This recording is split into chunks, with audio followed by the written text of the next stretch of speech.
Selamat datang di channel Uduk-Uduk.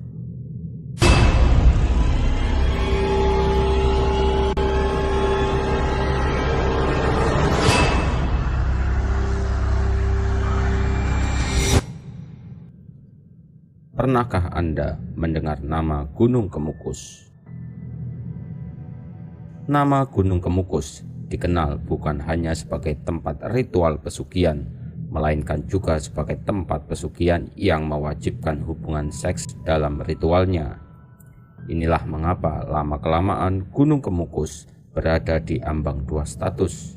Di satu sisi dianggap tempat yang sakral, namun di sisi lain dianggap tempat mesum.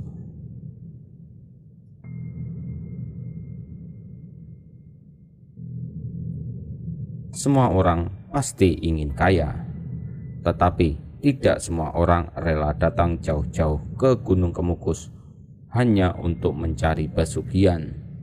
Tetapi jangan dikira orang hanya datang ke Gunung Kemukus demi uang saja. Tak sedikit yang iseng karena memang di sana untuk menjalankan ritual pesugihan, pelakunya harus rela berhubungan badan dengan lawan jenis yang bukan pasangan sah. Andaikan tidak ada embel-embel pesugihan dan ritual seks di sana, Gunung Kemukus merupakan kawasan dengan panorama alam yang mempesona. Terletak di kota Sragen, Jawa Tengah, kawasan Gunung Kemukus seharusnya berpotensi menjadi daerah tujuan wisata.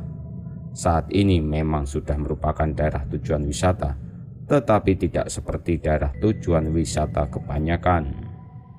Konon untuk mendapatkan pesugihan di Gunung Kemukus, pelaku harus melakukan hubungan seks dengan lawan jenis yang bukan pasangan resmi. Hal ini dilakukan selama 7 kali berturut-turut. Pasangannya pun harus sama selama 7 kali tersebut. Bagi mereka yang kesulitan mencari pasangan ritual, di Gunung Kemukus tersedia jasa teman tidur yang siap menjadi pasangan ritual si pelaku pesugihan. Dari sinilah asal mula menjamurnya layanan prostitusi di daerah tersebut. Malah ada syarat lain yang mewajibkan agar ritual tersebut dilakukan di kawasan terbuka. Sungguh entah bagaimana ceritanya orang bisa menganggap wajar ketika ada pasangan tidak resmi yang bergelut dalam satu sarung di tempat terbuka.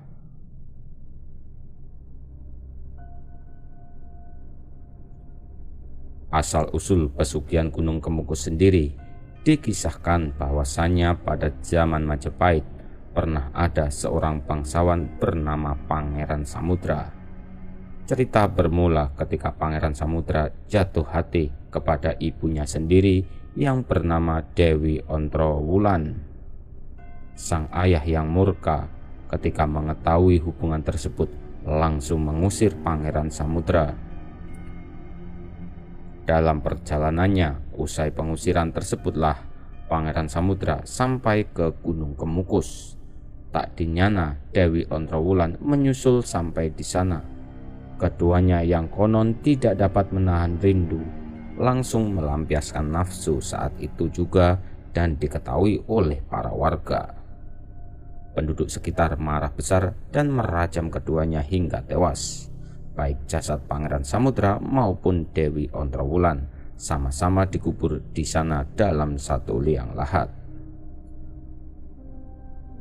Sebelum menghembuskan nafas terakhirnya, konon Pangeran Samudra sempat bersumpah untuk membantu siapapun yang meniru perbuatannya dalam bentuk apapun, termasuk pesugihan juga. Dari sanalah pesugihan Gunung Kemukus berawal. Suatu ketika pasangan yang berhasil menjadi kaya diharuskan untuk kembali ke Gunung Kemukus dan menggelar selamatan. Bila tidak, keduanya akan miskin kembali atau malah mengalami celaka di kemudian hari. Janganlah hanya karena kekayaan dengan cara pesugihan, kita sebagai umat yang beragama dan bertuhan melakukan perbuatan keji dan melakukan larangan-larangan yang telah dilarang oleh agama. Demikianlah sedikit kisah dari Gunung Kemukus yang bisa kami sampaikan. Jangan lupa untuk like, komen, dan subscribe ke channel Uduk-Uduk apabila Anda belum. Terima kasih sudah menonton. Wassalam.